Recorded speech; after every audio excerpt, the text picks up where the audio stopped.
सतनाम आदेश का जय श्री गोरखाधीश साधकों एवं साथियों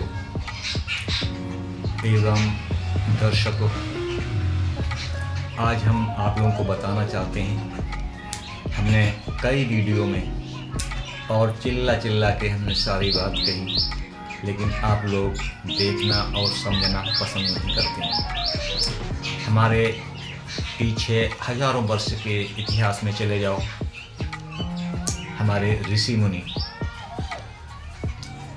जो कि परिवार सहित सपत्नी, उनके बच्चे सभी होते थे, पूरा परिवार होता था, क्योंकि बिना पत्नी के जीवन अधूरा होता है और हमारे सृष्टि का सृजनात्मक बिना पत्नी के पूर्ण नहीं होता है।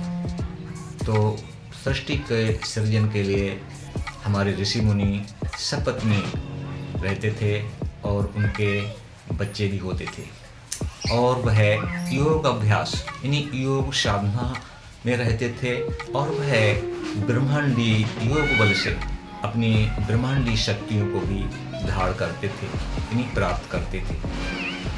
तो क्या वह जीवन हम नहीं जी सकते? सोचो जरा, कारण क्या था? कारण सीधा यह है कि आजकल हम एक दूसरे को नीचा दिखाने की कोशिश में लगे रहते हैं।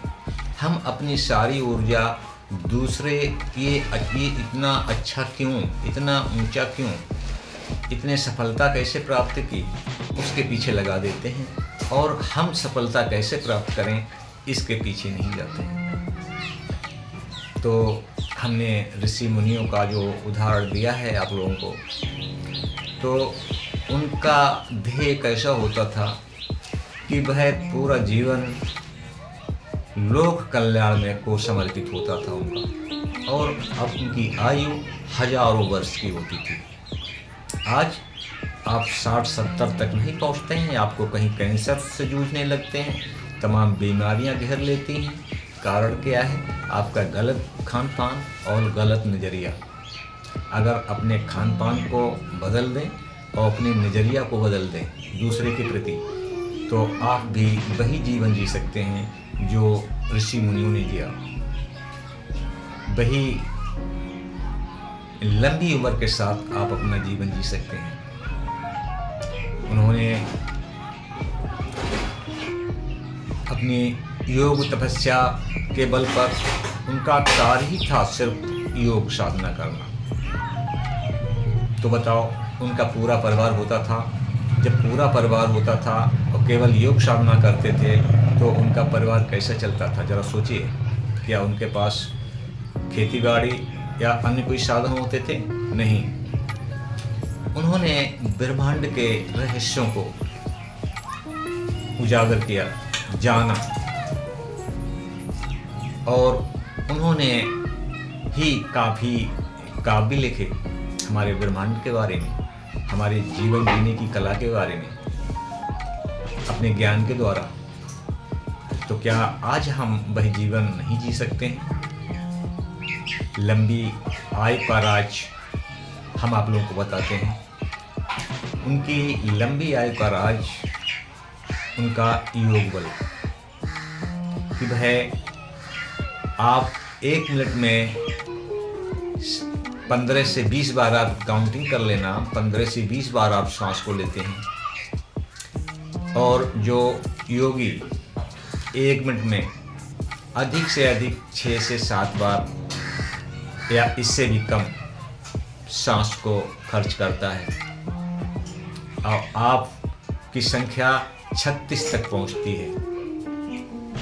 36 1 मिनट में 36 तक पहुंच जाती है। तो सोचिए आपकी उम्र क्या होगी और ऋषि मुनियों की उम्र क्या होगी। और हम बताना भी चाहते थे कि उनको धन अर्जित जब सब कुछ योग साधना बल पर ही उनका पूरा परिवार, और कोई कमी नहीं आती थी उनके जीवन में। उन्हें यश, वैभव, सम्मान, धन, सब कुछ उन्हें अपने आश्रम कुटिया पर ही बैठे बैठे उनको प्राप्त होता था। तो हम ये नहीं कहना चाहते हैं कि आप सभी योग बल यानी योग करते हुए अपने कार्य को पूर्ण करें। योग करते हुए अपने कार्य को पूर्ण करें तो आपका हर कार्य सफलता की तरफ जाएगा। अपनी ऊर्जा को किसी नकारात्मकता में या किसी को नीचा दिखाने में खर्च न करें। वो ऊर्जा ही तो खर्च करेंगे अपना, उसमें आप खर्च कर देंगे तो आपकी सकारात्मक सोच कहाँ से आएगी। तो वो जो नेगेटिविटी में आप नकारात्मक में नेगेटिविटी में आप अपनी ऊर्जा को खर्च करते हैं तो वह नेगेटिविटी की ऊर्जा आपको नेगेटिव क्षेत्र में ले जाती है, जिससे आपको भय, तनाव, दुनिया भर की मानसिक बीमारियां और निरी प्रताड़नाएँ, मानसिक प्रताड़नाएँ आपके अंदर जन्म ले लेती हैं। तो हम यही कहना चाहते हैं कि आप लोग आएँ, अपना जीवन का 24 घंटे जो दिनचर्या का होता है, रात और दिन, उसमें से सिर्फ 1 घंटे का समय निकालकर हम ऋषियों का जीवन जी सकते हैं। हम संपन्न होंगे, दूसरा भी संपन्न होगा और हम पूरा लोक कल्याण की भावनाओं के साथ हम अपना जीवन जिएंगे और लोक कल्याण के लिए हम अपना जीवन समर्पित करेंगे। ऐसी भावनाओं के साथ हम जीवन जिएंगे तो हमें किसी प्रकार का दुख व्याप्त नहीं होगा, किसी प्रकार की कठिनाई व्याप्त नहीं होगी और सब कुछ हमें मिलेगा। तो अब हम आप लोगों को ऋषियों का जीवन बताते हैं आगे।